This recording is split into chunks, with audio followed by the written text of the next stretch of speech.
అందరికీ నమస్కారాలు. గౌరవనీయులు జనసేన అధ్యక్షులు మిత్రులు పవన్ కళ్యాణ్ గారు,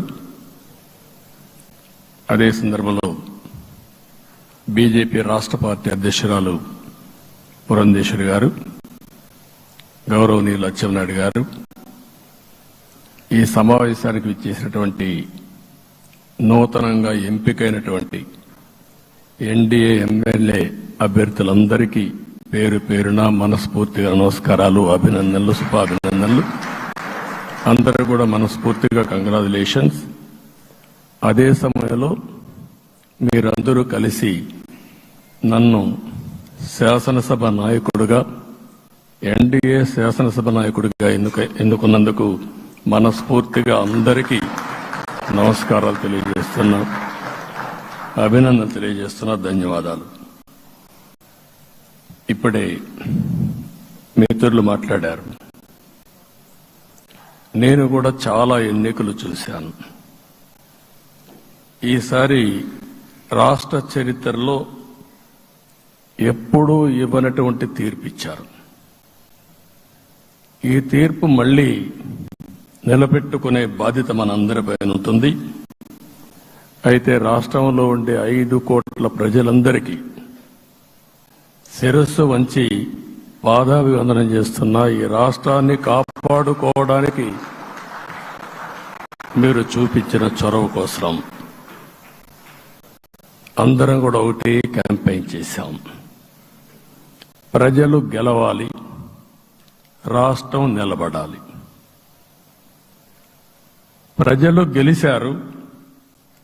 రాష్ట్రాన్ని నిలబెట్టే బాధ్యత ఇక్కడుండే శాసనసభ్యులపైన, మనందరిపైన ఉంది.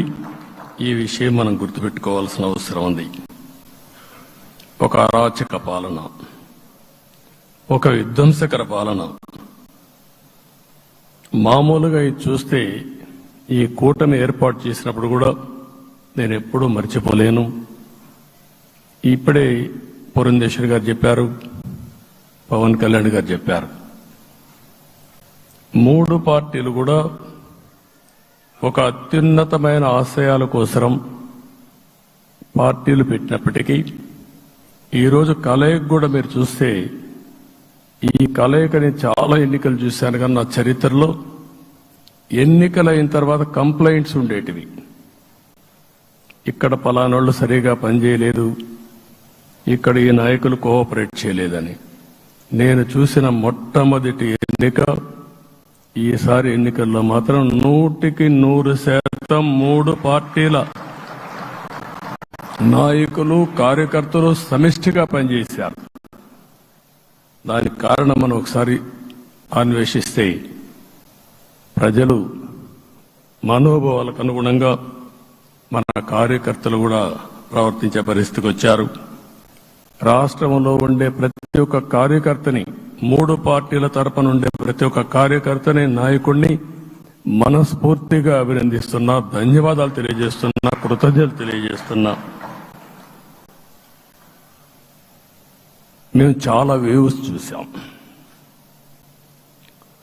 94లో 1 సైడ్ ఎన్నికలు జరిగాయి. అప్పుడు కూడా ఇన్ని సీట్లు రాలా, ఇన్ని ఓట్లు రాలా. ఈరోజు మనం చూస్తే 175 సీట్లకు గాను 164 సీట్లు గెలిచాం. అంటే 11 సీట్లే ఓడిపోయాం. అంటే స్ట్రైకింగ్ రేట్ 93%. అంటే మామూలుగా 93% రావడం అనేది దేశ చరిత్రలోనే అరుదైన అనుభవం ఇది. అలాంటి అనుభవం ఇక్కడ చూపించారు. ఓటింగ్ కూడా 57% ఓట్లు వేశారు. మనకు 50% ఓట్లు ఇస్తే ఎక్కువ అనుకుంటాం. అలాంటిది 57% ఆవరేజ్గా ఈ రాష్ట్ర ప్రజానీకం మనల్ని ఆశీర్వదించారంటే మనలో ఎంత బాధ్యత పెరిగిందో మనం ఒక్కసారి గుర్తుపెట్టుకోవాల్సిన అవసరం ఉంది. జిల్లాల వారీగా, పార్లమెంట్ల వారీగా విశ్లేషిస్తే శ్రీకాకుళం క్లీన్ స్వీప్ 7కు 7 గెలిచాం. విజయనగరం అన్ని గెలిచాం. అరకు 2-3 ఎన్నికల్లో మనం గెలవకుండా ఈసారి ఎన్డీఏ అభ్యర్థులు చూస్తే 7కు 5 గెలిచాం. మన దురదృష్టం పార్లమెంటు పోయింది. అక్కడి నుంచి వైజాగ్ 7కు 7 గెలిచాం. అనకాపల్లి 7కు 7 గెలిచాం. దెన్ తూర్పు గోదావరి, కాకినాడ, అమలాపురం, రాజమండ్రి, నరసాపురం, పక్కన వస్తే ఏలూరు, మచిలీపట్నం, కృష్ణా, గుంటూరు, నరసరావుపేట, బాపట్ల అన్స్టాపబుల్ 7కు 7 గెలిచాం. అక్కడి నుంచి ఒక్క ఒంగోలులో బ్రేక్ పడింది, ఒక 2 సీట్లు పోయినాయి. అక్కడి నుంచి నెల్లూరు 7కు 7 గెలిచాం. తిరుపతి 7కు 7 గెలిచాం. కానీ దురదృష్టం పార్లమెంటు పోగొట్టుకున్నాం. చిత్తూరు ఎప్పుడూ ఇన్ని సీట్లు గెలవాలి, 7కు 7 గెలిచాం. అక్కడి నుంచి రాజంపేటలో 7కు 4 గెలిచాం. 3 సీట్లు పోగొట్టుకున్నాం, పార్లమెంటు పోయింది. అక్కడి నుంచి మీరు చూస్తే చరిత్రలో ఎప్పుడూ గెలవని విధంగా కడపలో 7కు 5 గెలిచాం మనం.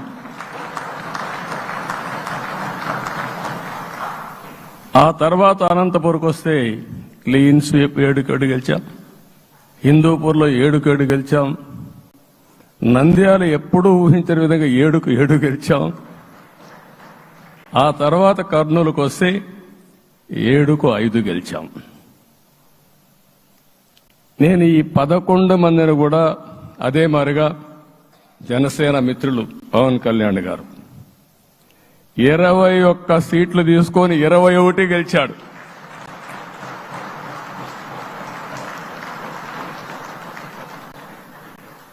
బీజేపీ 10 సీట్లు తీసుకుంటే 10 గెలిచారు, 8 గెలిచారు.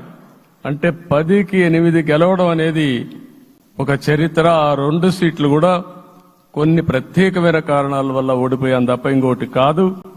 అంటే ఇక్కడ ఒక లెసన్ మనందరికీ అర్థమైంది ఏంటంటే, అభ్యర్థులు గట్టిగా నిలబడుకున్న ప్రతి ఒక్క చోట ప్రజలు మనల్ని ఆశీర్వదించారు, గెలిపించారు.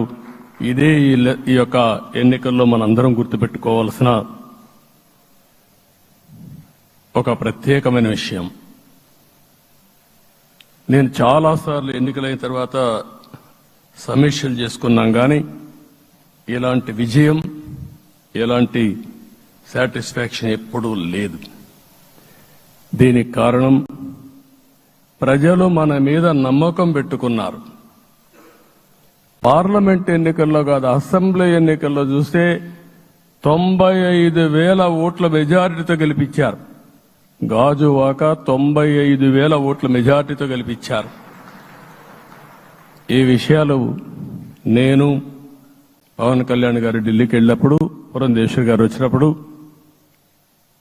ఈ రాష్ట్రంలో ఇచ్చిన మ్యాండేట్ వల్ల ఢిల్లీలో మమ్మల్ని అందరూ గౌరవించే పరిస్థితికి వచ్చారు. మీ గెలుపు వల్ల ఈరోజు ఆంధ్రప్రదేశ్ రాష్ట్ర ప్రతిష్ట పెరిగింది, గౌరవం పెరిగింది. మనకు కూడా గౌరవం పెంచుకునే పరిస్థితికి వచ్చాం. అయితే ఇక్కడ ఒక విషయం మనం గుర్తుపెట్టుకోవాల్సింది, ఎంపిక చేసినప్పుడు అన్ని విషయాలు మేము కూలంకుషంగా ఆలోచించాం. ఏ సీటు ఏ అభ్యర్థులు ఏ పార్టీ తీసుకుంటే గెలుస్తారో ఆలోచించాం. ఒకసారి నేను చాలాసార్లు చూసినప్పుడు సీట్ల ఎంపికలో చాలా సమస్యలు వచ్చేటివి. మొట్టమొదటిసారిగా మొన్న ఎంపికల్లో కూడా చిన్న చిన్న సమస్యలు తప్ప ఎక్కడ పెద్ద సమస్యలు రాలేదు. అంటే మేమందరం కూడా ఒకటి ఆలోచించాం, గెలిపే ధ్యేయంగా పనిచేయాలి. కాబట్టి ఏ సీట్లో ఎవరు సీట్ ఇస్తే వాళ్ళు గెలుస్తారో ఆ సీట్లే ఇచ్చాం. అదే సమయంలో సీట్లు ఇచ్చిన తర్వాత ప్రతి ఒక్కరూ గౌరవించి గెలిపించే బాధ్యతకు వచ్చారు. ఇంకొక పక్కన ఈరోజు మిమ్మల్ని అందరినీ ఇప్పుడే పవన్ కళ్యాణ్ గారు చెప్పినట్టు వారి యొక్క సమయ స్ఫూర్తిని నేను ఎప్పుడూ మర్చిపోలేను.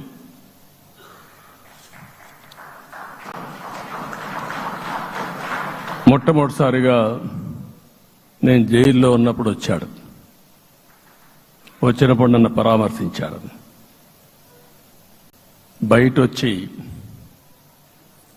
ఈ రాష్ట్రం అంత మునుపు చెప్పినా, అంత మునుపు అనేక సందర్భాల్లో ప్రభుత్వ వ్యతిరేక ఓటు చీలకూడదని చెప్పారు.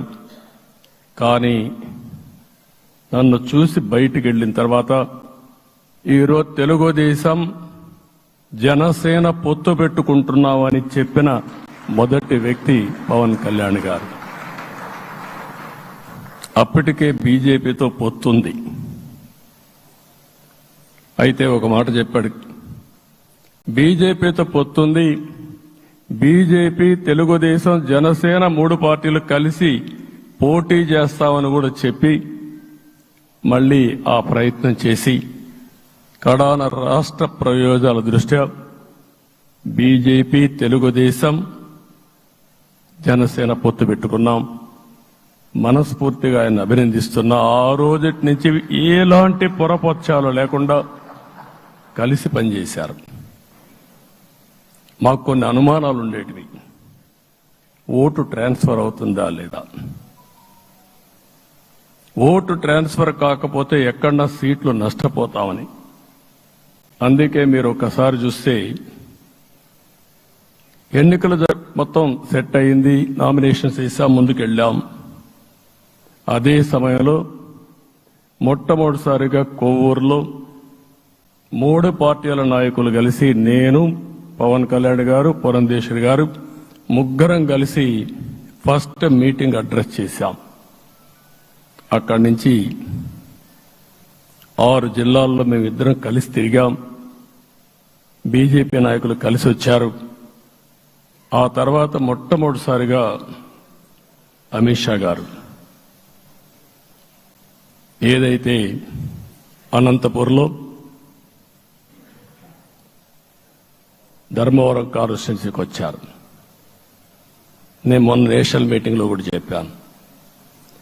ఆయన వచ్చినప్పుడు చాలా స్పష్టంగా ఎందుకు మేము పొత్తు పెట్టుకున్నామనే విషయాలు చెప్తూ ఈ ప్రభుత్వ అవినీతిని ఎండగట్టారు, సూటిగా మాట్లాడారు. ఆ ఒక్క మీటింగ్తో రాష్ట్రం మొత్తం ఒక నమ్మకం వచ్చింది. బీజేపీ కూడా పూర్తిగా ఈ కూటమిని సపోర్ట్ చేస్తున్నారనే కాకుండా ఈ రాష్ట్రానికి ఏ అవసరం ఉందో చెప్పగలిగారు. అది అయిన తర్వాత ప్రధానమంత్రి గారు వచ్చారు. మొట్టమొదటి మీటింగ్ మీరు చూస్తే ఇక్కడనే రాజమండ్రిలో పెట్టారు. రాజమండ్రిలో స్పష్టత ఇచ్చారు, నేను అనకాపల్లిలో స్పష్టత ఇచ్చారు. తర్వాత రాజంపేటలో మాట్లాడుతూ చాలా క్లియర్గా చెప్పారు. ఇదే విజయవాడకు వచ్చినప్పుడు రోడ్ షో పెడితే నా జీవితంలో ఎప్పుడూ చూడలేదు, ప్రధానమంత్రి గారు కూడా అదే చెప్పారు, బ్రహ్మాండమైన రోడ్ షో విజయవాడలో జరిగిందని ప్రధానమంత్రి గారు కూడా అభినందించే పరిస్థితికి వచ్చారు. ఇవన్నీ కలయికే మన విజయం. ఈ విషయం మనం గుర్తుపెట్టుకోవాల్సిన అవసరం ఉంది. మీరు కష్టపడ్డారు. నేను చాలా ఎన్నికల్లో చూశాను. అందరూ అభ్యర్థులు కూడా ఈ ఎన్నికల్లో కష్టపడిన విధానం కానీ ఇంత కష్టం నేను ఎప్పుడూ చూడలేదు. ఒక్క మాటలో చెప్పాలంటే ప్రతి ఒక్కరూ మనసు పెట్టి పనిచేశారు. అందుకే ఈ గెలుపు వచ్చిందని చెప్పి కూడా నేను మీకు తెలియజేస్తున్నా.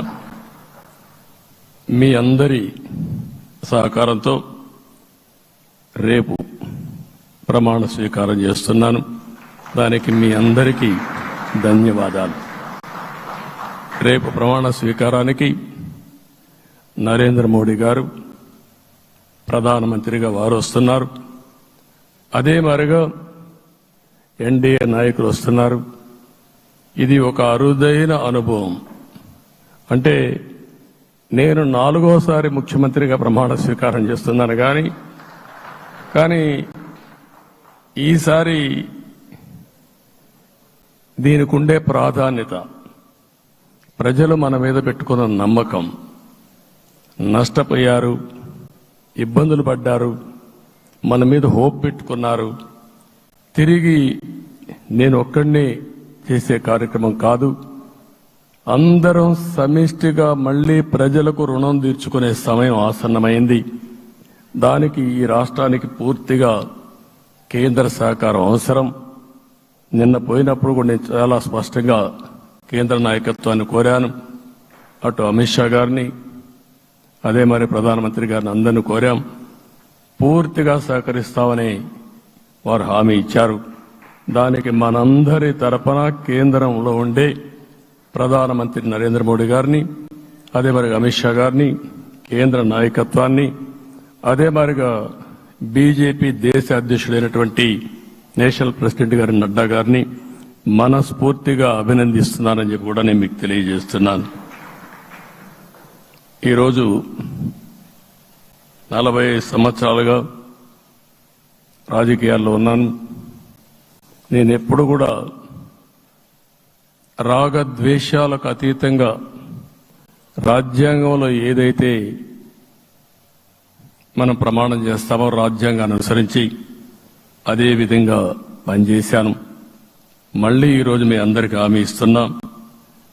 నాకు అలవాటు ప్రజల కోసం కష్టపడడం, అవిశ్రాంతంగా పనిచేయడం, పోరాటాలు మాత్రమే నాకు తెలుసు. ప్రజాహితం మాత్రం తెలుసు. తప్పకుండా దాన్ని నిలబెట్టుకుంటా. ఇన్ని దశాబ్దాలుగా కూడా ప్రతి అడుగు కూడా మీరు ఒకసారి చూస్తే ప్రతి ఆలోచన, తపన అన్ని కూడా ప్రజల కోసమే చేశాం. ఈరోజు మనకిచ్చింది ప్రజల అధికారం కాదు, ఇది ఒక పవిత్రమైన అత్యున్నతమైన బాధ్యత మనకు అప్పచెప్పారు.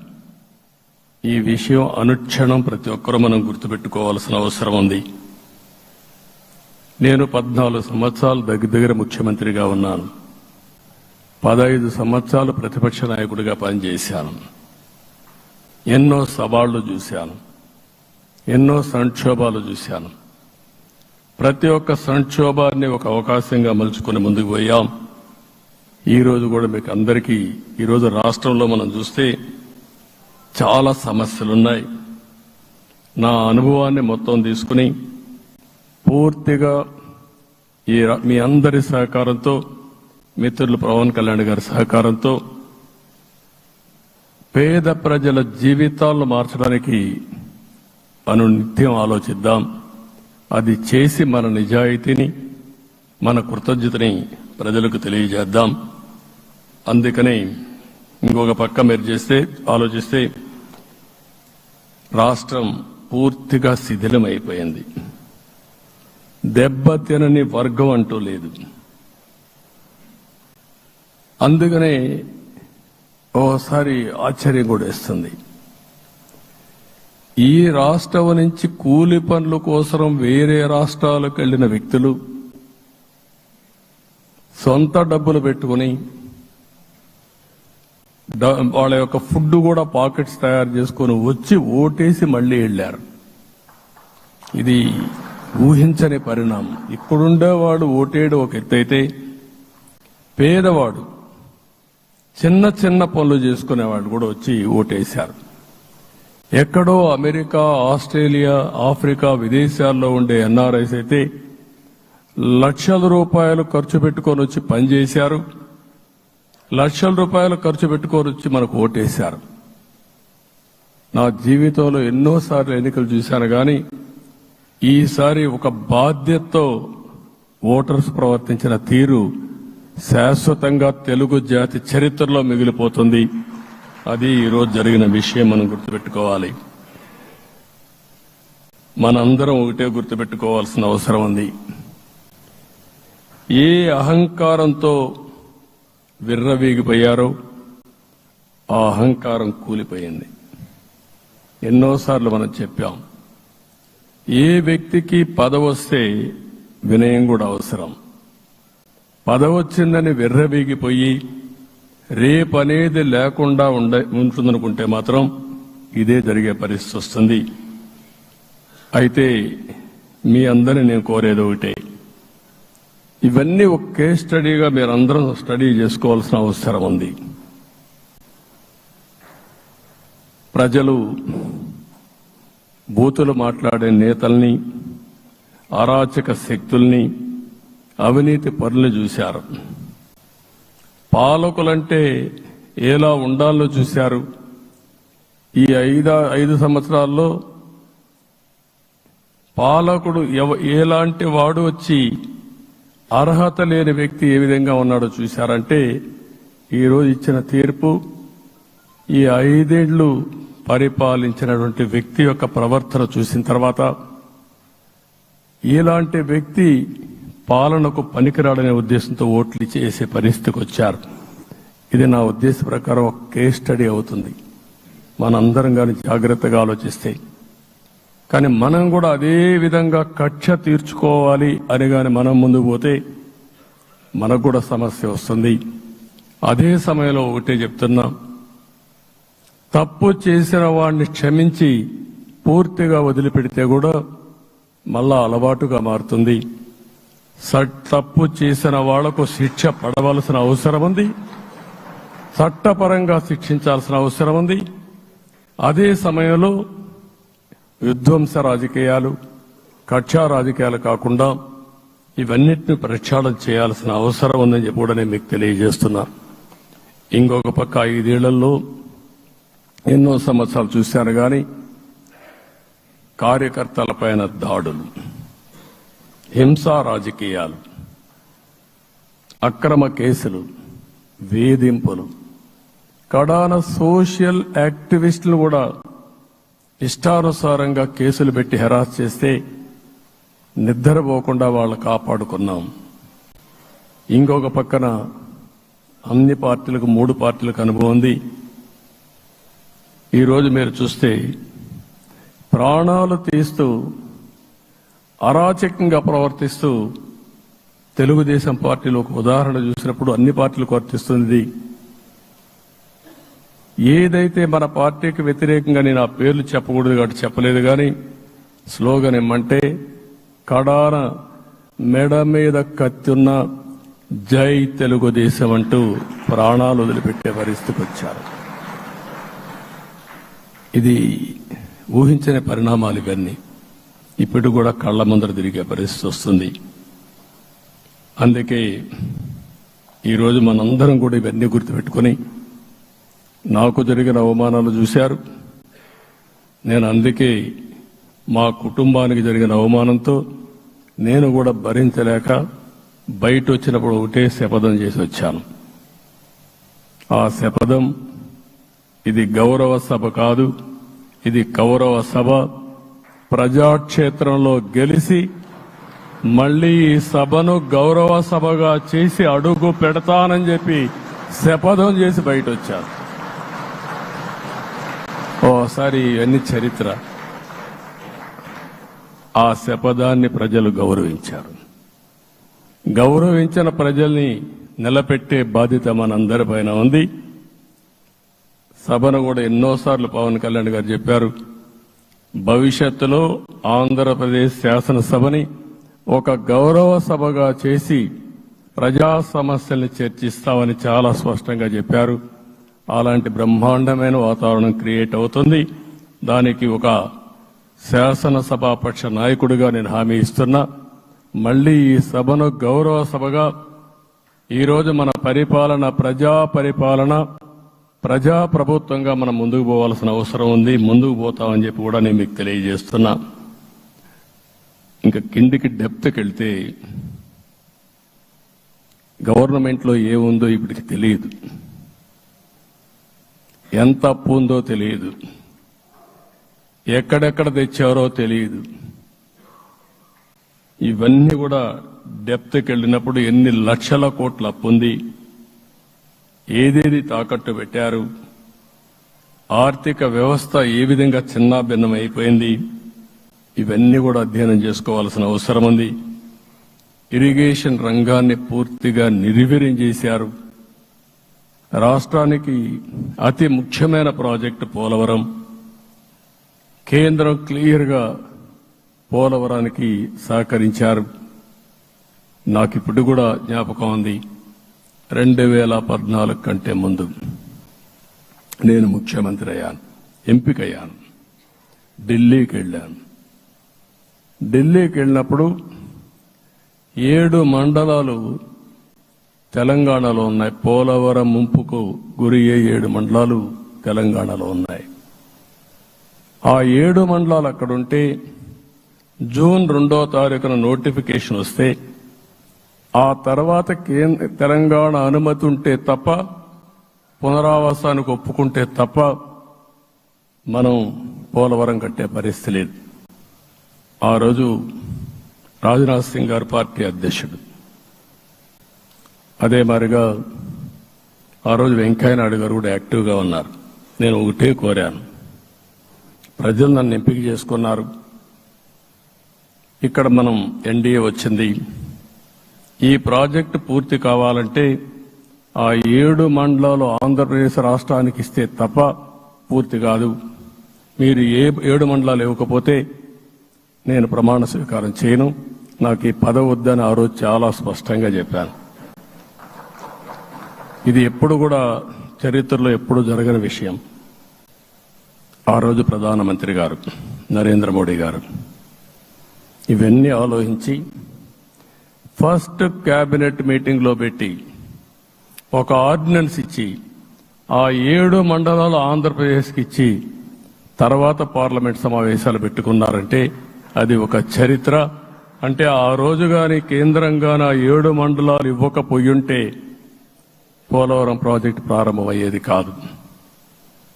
అన్ని కష్టాలు పడి మళ్లీ డబ్బులన్నీ కోర్టులో ఉండే కేసులన్నీ విత్డ్రా చేయించి అన్ని చేయించాం. 72% పనులు పూర్తి చేశాం. ఈరోజు మళ్లీ మొదటికి వచ్చింది. డయాఫామ్ వాల్ పూర్తిగా కొట్టుకోబోయే పరిస్థితికి వచ్చింది, డ్యామేజ్కి అయ్యే పరిస్థితి వచ్చింది, ఎక్కడుందో తెలియని పరిస్థితి. మళ్లీ కేంద్ర సహకారంతో రాష్ట్రానికి అతి ముఖ్యమైన ప్రాజెక్టు పోలవరం, దీన్ని పూర్తి చేసే బాధ్యత, దీన్ని పూర్తి చేసి నదుల అనుసంధానం చేసి మన అందరం ప్రతి ఒక్క ఎకరాకు నీళ్లు ఇవ్వగలిగితే దానికంటే బ్రహ్మాండమైన కార్యక్రమం ఏమీ ఉండదు. వ్యవసాయ రంగం స్టెబిలైజ్ అవుతుంది. ఇది సాధించడానికి అన్ని విధాలా కష్టపడతామని చెప్పి కూడా నేను మీకు తెలియజేస్తున్నాను. ఇంకొక పక్క వ్యవసాయ రంగం పూర్తిగా సంక్షోభంలో పడిపోయింది. రైతులు అప్పుల పాలయ్యారు. 5 ఏళ్లలో 9 సార్లు కరెంటు ఛార్జీలు పెంచారు. ఈ విధంగా ఇవన్నీ కూడా ఇంకొక పక్క మీరు చూస్తే అమరావతి 10 సంవత్సరాల తర్వాత మన రాజధాని ఏదంటే చెప్పుకోలేని పరిస్థితి. ఇప్పటికి కూడా మనకు గుర్తొచ్చేది ప్రజా వేదిక విధ్వంసం. అలాంటి దుర్మార్గమైన కార్యక్రమాలు జరిగాయి. ఇవన్నీ కూడా గుర్తు చేసుకుంటూనే కక్షపూరిత రాజకీయాలు కాకుండా కన్స్ట్రక్టివ్ పాలిటిక్స్ కి మనం ముందుకు పోవాల్సిన అవసరం ఉంది. అందుకే ఈరోజు నేను ఒకటే మీ అందరికీ హామీ ఇస్తున్న, మీ ద్వారా ప్రజలందరికీ, మనది ప్రజాప్రభుత్వం.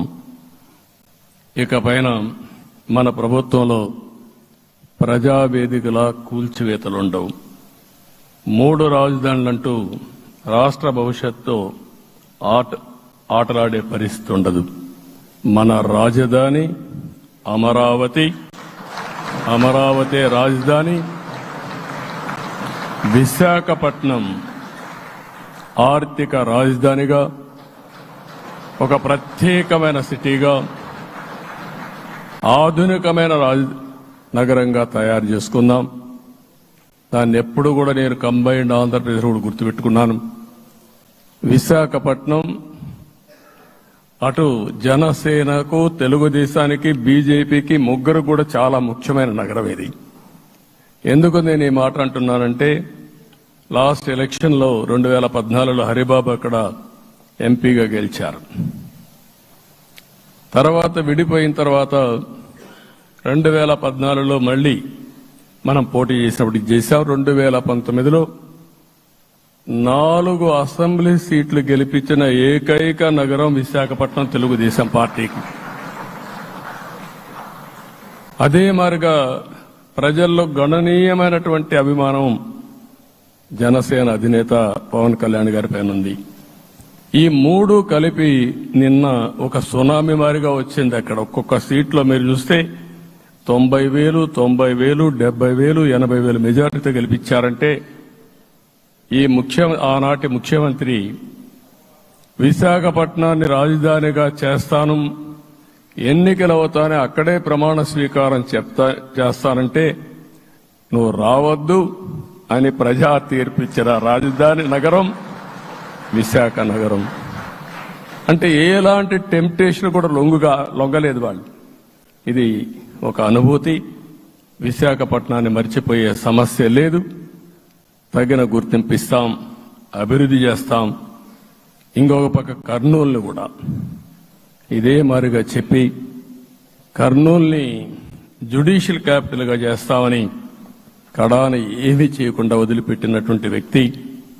ఈరోజు మీరు ఒక్కసారి గుర్తుపెట్టుకోవాల్సింది, నేను చాలా ఎన్నికలు చూశాను కానీ రాయలసీమలో వన్ సైడ్ ఎన్నికలు జరిగాయి.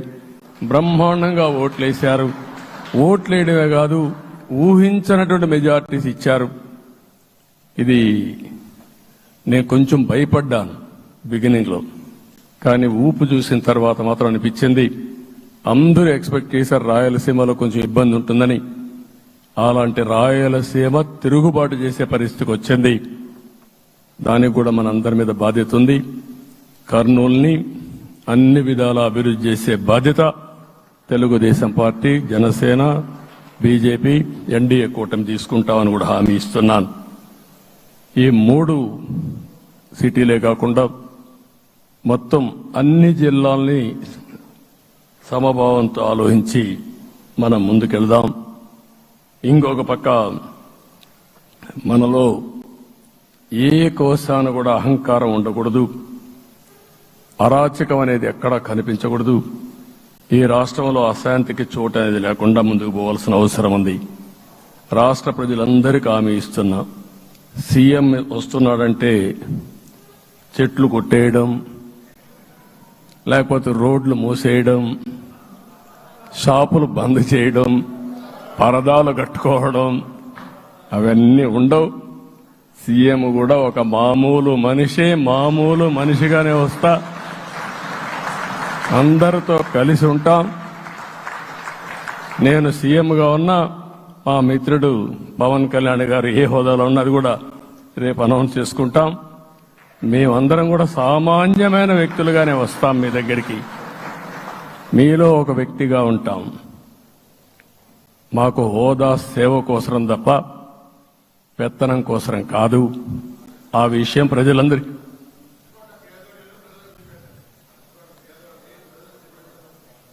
అవన్నీ చేస్తాం. ఇంకొక పక్కన నిన్న మొన్న నేను వస్తానంటే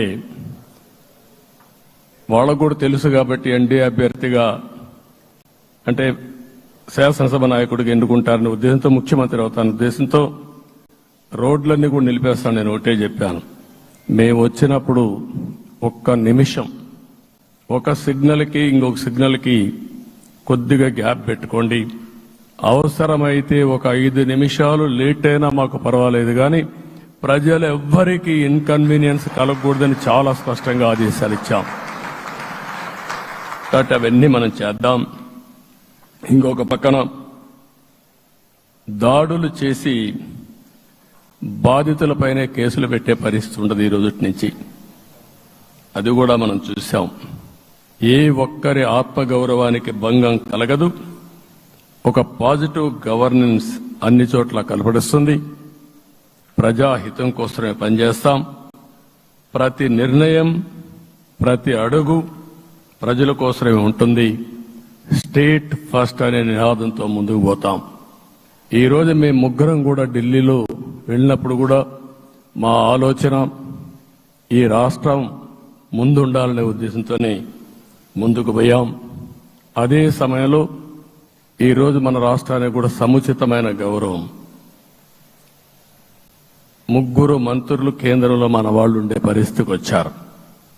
ఒక పక్కన రామ్మోహన్ నాయుడు శ్రీకాకుళం ఎంపీ, ఆయన కేంద్రంలో మంత్రి పదవి, కేబినెట్ పదవి వచ్చింది. ఇంకొక పక్కన పెంబసాని చంద్రశేఖర్కి స్టేట్ మినిస్టర్గా MOS కింద ఇచ్చారు. మూడోది కూడా ఒక సామాన్యమైన కార్యకర్త Srinivasa Varma, Narasapur MP, BJP MP, ఈరోజు కేంద్రంలో మంత్రి స్థానం వచ్చింది. ఓసారి బీజేపీలో కూడా ఇది ఒక ప్రత్యేకత. ఆయన MP ఇచ్చినప్పుడు నాకే ఆశ్చర్యం వేసింది. ఒక మామూలు వ్యక్తి MP ఇచ్చారు. అప్పుడు ఆలోచించినప్పుడు నేను ఫస్ట్ మీటింగ్ పోతే వచ్చాడు. వచ్చినప్పుడు నేను ఎంక్వైరీ చేస్తే ఆయన స్ట్రాంగ్గా పార్టీ కోసం పనిచేశాడు. ఒక పార్టీ కార్యకర్తను గుర్తించిన పార్టీ భారతీయ జనతా పార్టీ. అది కూడా తెలుగుదేశంలో కూడా చేస్తున్నాం, జనసేనలో కూడా చేస్తున్నాం. వారి యొక్క ప్రత్యేకత. ఈరోజు నిన్న కూడా మనం అందరం చూస్తే మోదీ గారు మొన్నే మీటింగ్ అయినప్పుడు చూశాం, ఆయన స్పీచ్ను కూడా చూశాం. నేను కూడా చాలా స్పష్టంగా చెప్పాను, 10 సంవత్సరాల మోడీ గారి పరిపాలన దేశ ప్రతిష్ట పెంచింది. ప్రపంచంలోనే భారతీయులకు గుర్తింపు వచ్చింది. 11వ స్థానంలో ఉన్న ఆర్థిక వ్యవస్థ ఈరోజు 5వ స్థానానికి తీసుకొచ్చారు. ఇంకొక పక్కన NDA 3.0 ఈ పరిపాలన 5 ఏళ్లలో 5వ స్థానం నుంచి 3వ ఆర్థిక అతిపెద్ద దేశంగా భారతదేశం ఎమర్జ్ కాబోతుంది. ఇది మన దేశానికి గర్వకారణం. ఇంకొక పక్కన ఆయన కల వికసిత్ భారత్ 2047, మనందరి కల వికసిత్ ఆంధ్రప్రదేశ్. ఇది మనందరం ఒక కలగా పెట్టుకొని ముందుకు పోవాల్సిన అవసరం ఉంది. అదే సమయంలో మనందరి ఆలోచన పేదరికం లేని సమాజం, zero poverty nation, zero poverty state, zero poverty నియోజకవర్గం. ఇది ఎన్టీ రామారావు గారి కళ. ఆయన చాలాసార్లు, నేను మొన్న కూడా చెప్పాను, ఒకప్పుడు కమ్యూనిజం, క్యాపిటలిజం, సోషలిజం, ఇది ఆర్థిక సంస్కరణ రాని ముందు ప్రతి ఒక్కరిని అడిగే విధానం. ఎవరిని అడిగినా మీరు ఏ సైడ్ ఉంటారని అడిగేవాళ్ళు. అలాంటి సమయంలో ఎన్టీ రామారావు గారిని మీరు ఏ ఇజాన్ని నమ్ముతారో చెప్పమంటే, నాకు ఈ ఇజాల గురించి తెలియదు, నాకు తెలిసింది ఒకే ఒక ఇజం, అది హ్యూమనిజం అని చెప్పిన ఏకైక నాయకుడు భారతదేశంలో ఎన్టీ రామారావు గారు. ఆయన ఆ రోజు చెప్పింది పేదరికం లేని సమాజాన్ని సృష్టించాలని, పేదవాళ్లే దేవుళ్ళు, సమాజమే దేవాలయం అని చెప్పిన వ్యక్తి. ఆ కళని సాధికారం చేద్దాం. అదే నేను నిన్న చెప్పినప్పుడు కూడా, ఈ దేశం అభివృద్ధి కావడంలో ఎలాంటి అనుమానం లేదు. కానీ ఆ అభివృద్ధి ఫలితాలు పేదవాళ్లకు తీసుకుపోవడంలో కాన్షియస్ ప్రజా నిర్ణయాలు తీసుకోవాలి, పబ్లిక్ పాలసీ తీసుకోవాలి. దానికి మన రాష్ట్రం నాంది పలికి కేంద్రానికి కూడా ఒక ఆదర్శంగా మనం నిరూపించుకుందాం. దానికి మీరందరూ కూడా మీ స్థాయిల్లో మీరు చేయాల్సిందిగా నేను కోరుకుంటూ, ఈరోజు ప్రజలందరికీ విజ్ఞప్తి చేస్తున్నాం. మీరు ఓట్లేశారు, మమ్మల్ని గెలిపించారు, మీరు గెలిచారు, మీ పని అయిపోలేదు. కానీ మమ్మల్ని అనునిత్యం ఆశీర్వదించుతూ నడిపించే బాధ్యత ప్రజల్ని తీసుకోమని పూర్తిగా కోరుకుంటున్నాం. ప్రజాస్వామ్యంలో ఎప్పుడు కూడా ఓట్లేసి బాధ్యత లేకుండా ఉండేవాళ్లు, కావాల్సింది అడిగేవాళ్లు. నిన్న ఎన్నికల్లో చాలా మందిని చూశాను. ఫస్ట్ టైం పోలింగ్ ప్రారంభం అవుతానే అరాకొర వచ్చేవాళ్ళు. పోలింగ్ స్టేషన్లో కూడా మనుషులు ఉండేవాళ్ళు కాదు. కొంతమంది మధ్య తరగతి అబోవ్ ఉండేవాళ్ళైతే ఎప్పుడో మధ్యాహ్నం పైన పోదామని ఇంట్లో లీజర్గా పడుకునేవాళ్ళు. మధ్యాహ్నం పైన కూడా ఖాళీగా ఉంటే వచ్చేవాళ్ళు. ఎండలు ఎక్కువ ఉంటే కొంతమంది అవాయిడ్ చేసేవాళ్ళు. అందుకే మొన్న ఎన్నికల్లో మీరు చూస్తే ఫస్ట్ అవర్లో ప్రతి ఒక్క పోలింగ్ స్టేషన్ ఫుల్గా క్యూలు ఉన్నాయి. ఆ క్యూలు కంటిన్యూ అయింది. మీరు చూస్తే రాత్రి 2 గంటల వరకు క్యూలో నిలబడుకొని ఓట్లు వేశారంటే వాళ్ళ బాధ్యత వాళ్ళు నెరవేర్చారు. దానికి మనం అందరం గుర్తుపెట్టుకొని ఏ విధంగా చేయాలనో మనం కూడా చేయాల్సిన అవసరం ఉంది. ప్రజలందరికీ విజ్ఞప్తి చేస్తున్నా, మమ్మల్ని నడిపించండి. ఎక్కడైనా మేము తప్పు చేస్తే చెప్పే విధానం కూడా ఎస్టాబ్లిష్ చేస్తాం. ఎప్పటికప్పుడు ఫీడ్బ్యాక్ ఇవ్వండి. ఫైనల్గా కలిసి సాగుదాం, రాష్ట్రాన్ని పునర్నిర్మాణం చేద్దాం. నా జీవితంలో నేను చాలా చూశాను, కానీ నాకు ఒకటే కోరిక, భారతదేశం ప్రపంచ దేశాల్లో నెంబర్ 1 దేశంగా తయారు కావాలి. అవుతుంది, దాంట్లో అనుమానం లేదు. 2047కి ప్రపంచంలో భారతదేశం మొదటి స్థానం. బాగా పనిచేసుకుంటే, లేకపోతే 2వ స్థానంలో మనం ఉంటాం. అదే సమయంలో ప్రపంచం మొత్తం భారతీయులు నెంబర్ 1 స్థానంలో ఉంటారు. అది నరేంద్ర మోడీ గారి కల. అది డెఫినెట్ గా జయప్రదం అవుతుందని నేను ప్రగాఢంగా విశ్వసిస్తున్నా. ఇందులో నా స్వార్థం కూడా ఉంది. తెలుగు జాతి ప్రపంచంలోనే నెంబర్ 1గా ఉండాలనేది మన కోరిక. ఇప్పటికీ మీరు చూస్తే హైయెస్ట్ పర్ క్యాపిటా ఇన్కమ్ ప్రపంచంలో ఏ దేశానికి వెళ్ళా భారతీయులు సంపాదిస్తున్నారు. అందులో అగ్రస్థానంలో తెలుగు వాళ్ళు ఉన్నారు. అదే సమయంలో ఈ రాష్ట్రాన్ని నెంబర్ 1గా చేయాలనే సంకల్పం మనందరికీ ఉండాల్సిన అవసరం ఉంది. ఇది అసాధ్యం కాదు. ఈ రోజు ఉండే పరిస్థితిని సవరిస్తూనే మళ్లీ నిర్మాణాత్మకంగా వెళ్తే ఒక నిర్దిష్టమైన సమయం ప్రకారం ఆంధ్రప్రదేశ్ రాష్ట్రాన్ని నెంబర్ 1 చేసుకునే అవకాశం ఉంటుంది. అదే సమయంలో జీరో పావర్టీ. మన ఆలోచనలన్నీ కూడా ఒకటే మీరు ఆలోచించుకోవాలి.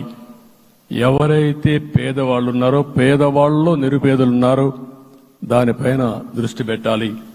దీనికి కూడా ఒక కార్యక్రమాన్ని మనం తీసుకుంటా అని చెప్పి తెలియజేసుకుంటూ, మరొకసారి ఇది ఒక అరుదైన అనుభవం. నా జీవితంలో మరిచిపోలేనటువంటి ఘట్టం. దీనికి మిమ్మల్ని అందరినీ ఎన్డీఏ అభ్యర్థిగా ముఖ్యమంత్రిగా నన్ను ఎంపిక చేసిన ఎన్డీఏ ఎమ్మెల్యేలందరినీ పేరు పేరున మనస్ఫూర్తిగా అభినందిస్తూ, మరొకసారి బాధ్యత ఈ రోజు నుంచి ఇంకా ఎక్కువ అయింది. నిన్నటి వరకు ఈ రాష్ట్రంలో ప్రతి ఒక్కరికి నిద్ర లేని రాత్రులే. నా ఒక్కడికే కాదు. ఇప్పుడు తలుసుకుంటే ఓసారి బాధ వేస్తుంది. ఆ బాధపడిన రోజులు చూసుకుంటే, ఒక వ్యక్తిని జైల్లో పెట్టినప్పుడు నాకు 40 రోజుల నుంచి 90 రోజులు 100 రోజులు పట్టేది మళ్ళా బయట తేవాలంటే. మళ్ళా జైల్లో ఏం చేస్తారో తెలియదు. అక్కడి నుంచి ఇంకా ప్రెషర్ మౌంటప్ చేసుకుంటూ వచ్చాం. ఆ త్యాగం చేసిన రోజులను ఒకసారి గుర్తుపెట్టుకుంటూ, సఫర్ అయిన ప్రతి ఒక్కరిని, పార్టీ కార్యకర్తలనే కాకుండా ప్రజలను కూడా గుర్తుపెట్టుకొని, సోషల్ యాక్టివిస్టులు గుర్తుపెట్టుకొని ఈ రాష్ట్ర పునర్నిర్మాణం కోసం ముందుకు పోదామని తెలియజేసుకుంటూ, మరొకసారి మీ అందరికీ మనస్ఫూర్తిగా అభినందనలు తెలియజేసుకుంటూ, నన్ను పూర్తిగా బలపరిచినటువంటి మిత్రుడు పవన్ కళ్యాణ్ గారికి, అదే మాదిరిగా బీజేపీ నాయకత్వానికి, పురంధేశ్వర్ గారు ఇక్కడ నేను చూశాను. మేమిద్దరం, వారు ఎంపీ అభ్యర్థిగా ఉన్నప్పటికీ ఎప్పుడో కంప్లైంట్ చేసినా, లేకుంటే కోఆర్డినేషన్ ప్రాబ్లం వచ్చినా ఇమీడియట్ గా స్పందించి వారు కూడా కోఆర్డినేట్ చేశారు. అందరూ కూడా ఎక్కడా పొరపచ్చాలు లేకుండా మనస్ఫూర్తిగా చేశాం కాబట్టి ఈ గెలుపు సాధ్యమైంది. ఈ గెలుపుకు సహకరించిన ప్రతి ఒక్క నాయకుడికి, ప్రతి ఒక్క పార్టీకి, ప్రతి ఒక్క కార్యకర్తకి ప్రజలందరికీ కూడా పేరు పేరున మనస్ఫూర్తిగా నమస్కారాలు తెలియజేసుకుంటూ మీ అందరి దగ్గర సెలవు తీసుకుంటున్నాను. జై హింద్, జై హింద్.